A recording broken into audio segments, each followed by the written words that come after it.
Everywhere that the iron curve is strictly increasing, it has to be exactly the same as the marginal cost curve.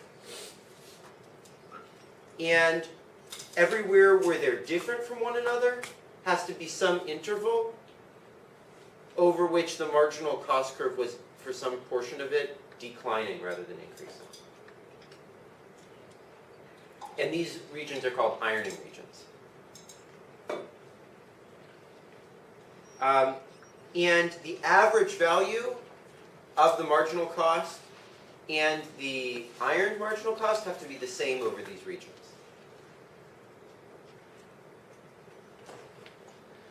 Now, it's not always possible to construct ironing curves like this, and the reason is, imagine that you just had pure economies of scale, right? So the marginal cost curve was just, declining. Well, what would you do? You would start with a curve up here, and you would keep lowering it till the area above this and below the curve and vice versa were equal. But there's always more area below the curve than there is above it when it's declining over the full range, right? And so you could never get there, and there would be no iron curve. What that says is that there's no price at which the firm would ever produce a finite quantity. At any price, the firm would either produce zero or infinity, and so in that extreme case, we can't construct this curve.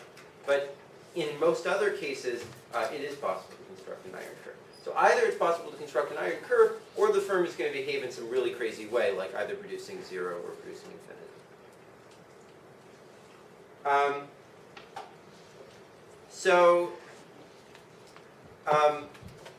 More broadly, the firm is going to act precisely as if its marginal cost were its iron marginal cost. So anything that comes from the firm having non-monotone costs, we can completely disregard, and we can treat it as if it has exactly the iron marginal cost curve.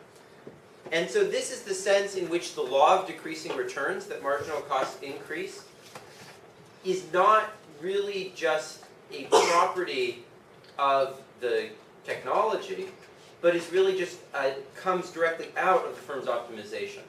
Any optimizing firm will act as if it had increasing marginal costs, as if it had its iron marginal cost curve. The only difference that the ironing region makes is that you sort of skip over this region. There's only one price at which you'll ever produce anything along that, because you just jump over all the quantities in between. Okay, so producer surplus is the firm's, which is the firm's profits, is the difference between price times quantity and the firm's total cost. And we can represent this also in a number of other ways. So one is the difference between price and average cost times quantity. And Victor Liu? Yeah. Can you either come up and derive or tell me why that formula is right or something like that? Well, mathematically, just multiply it out. Yeah, that's right. So AC is TC over Q, right? Yeah. Yeah. So that's right.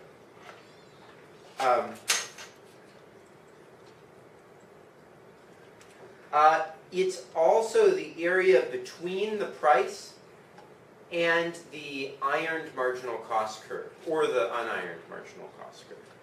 And John, could you tell me why that's the case, or show me graphically, or prove it, or something like that?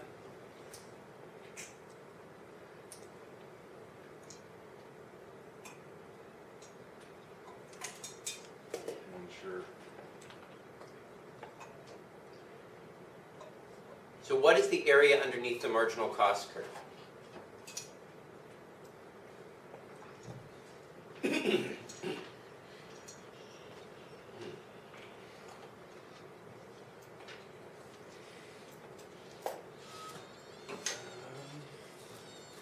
Does someone else want to give it a try? Yeah. Well, the area under. What's your name again? My name is Sim Ho. the area under marginal cost curve represents the total cost Yeah. associated up to that point of production. Yeah. And so if you integrate it, you'll get the total cost associated with producing up to that point. Exactly. And the area underneath price is the Q times P, because price is flat, right? And so that gives us the exact same expression. And the iron curve is particularly good for this because you know that that always takes into account the existence of any fixed costs by what we were just saying. So we know that the total cost is the area underneath the marginal cost curve, or the area underneath the iron marginal cost curve, because the firm only produces outside of ironing regions, and over the ironing region the average value is always equal to the average value of the marginal cost curve, right? Is it possible you could draw that quickly out? Yes, I was actually I'm gonna do this all on a graph on the next slide, but I'm gonna do them mathematically first, and then we'll do them graphically. Where's Arthur? Is Arthur Seeley here? No? Okay. So another expression for the consumer surplus, the producer surplus, comes from the curvature of cost. So it's the integral of the quantity times the slope of the marginal cost curve. So the more increasing the marginal cost curve is for a given quantity and price, the more profits there will be. So the way to prove that is integrating by parts. So again, we know that it's the integral from 0 to the amount that the firm supplies of price minus marginal cost, right? Which, if we integrate by parts,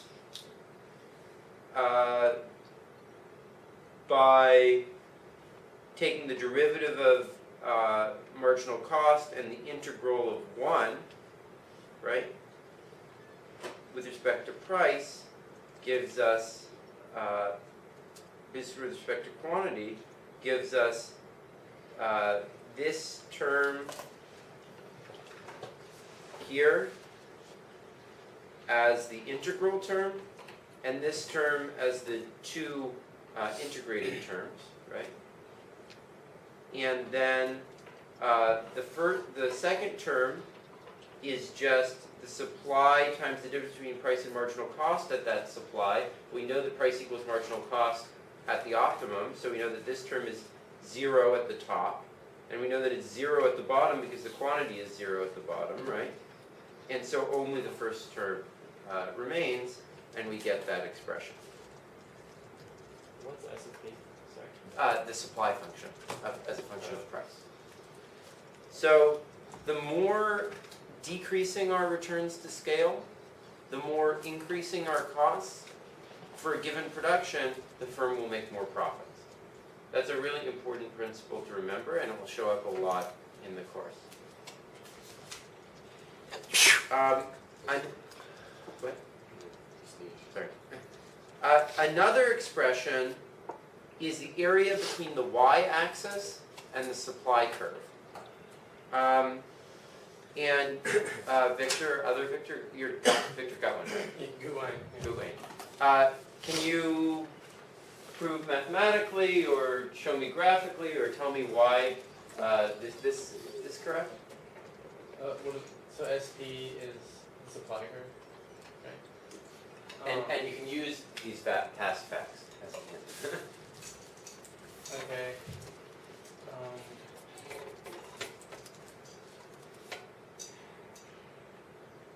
So we're trying to prove the area between the y-axis and the S and supply curve. Is the producer surplus? Because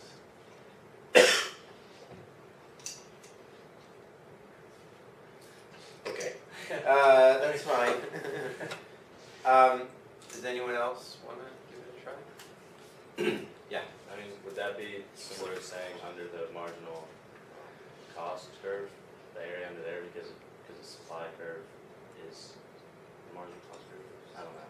Well, it's a little bit related, but here's a simple mathematical argument for it. So a simple mathematical argument is that you can just use U substitution, where P is equal to the ironed marginal cost curve, right? And then we know that dP is equal to the slope of the iron marginal cost curve, right?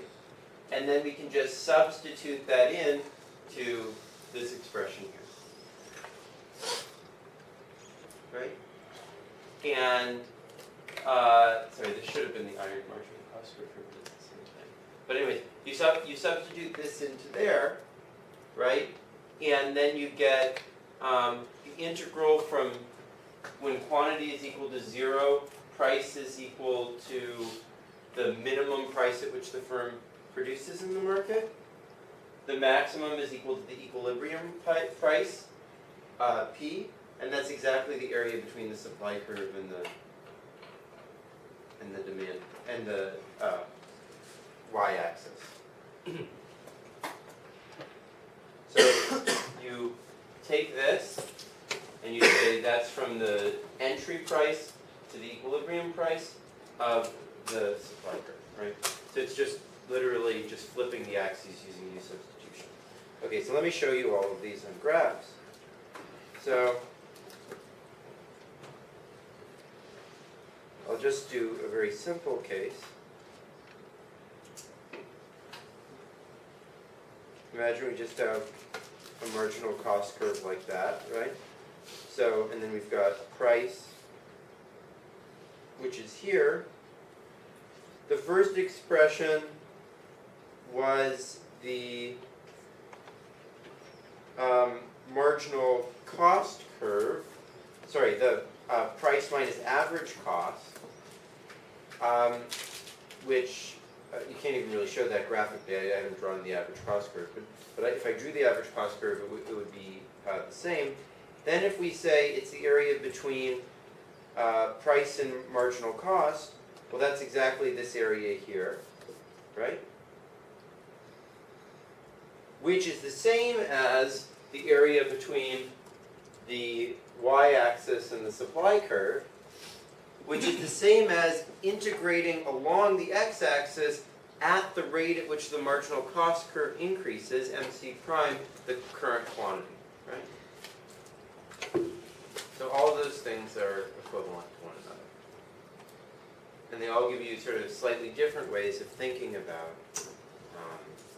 for how much profits a firm makes. Okay. So now we want to start talking about time. So far we've basically been assuming that the firm is producing a certain amount per unit time, right? But we haven't specified what the length of that time that's in the denominator of that expression, right? And the natural question is, how is all of our analysis affected by the length of time over which we're averaging? And in particular, how does the firm respond to different changes in price or demand, depending on how long it expects that shift in price or demand to last? Because all that the supply curve is it's telling you what will the firm supply if the price changes, right? And it seems natural that if the price changes for a different period of time, that will affect supply in a different way. And that's what we're going to talk about basically for the rest of the lecture. So a key element in this analysis is going to be whether factor inputs are intertemporal complements or substitutes. So intertemporal complements, which we'll also call durables, are the first class on which we'll mostly focus. And Jeff, could you tell me what are some of the characteristics of intertemporal complements or durables? Could you just describe them in your own words, what that means? So, a durable good is something that you get ample use out of, but only for a limited window of time. Yeah. That's good. So then that'd be something like capital. Yeah. Yeah, like fixed capital, like a factory. Yeah, that's right. So an intertemporal complement lasts for a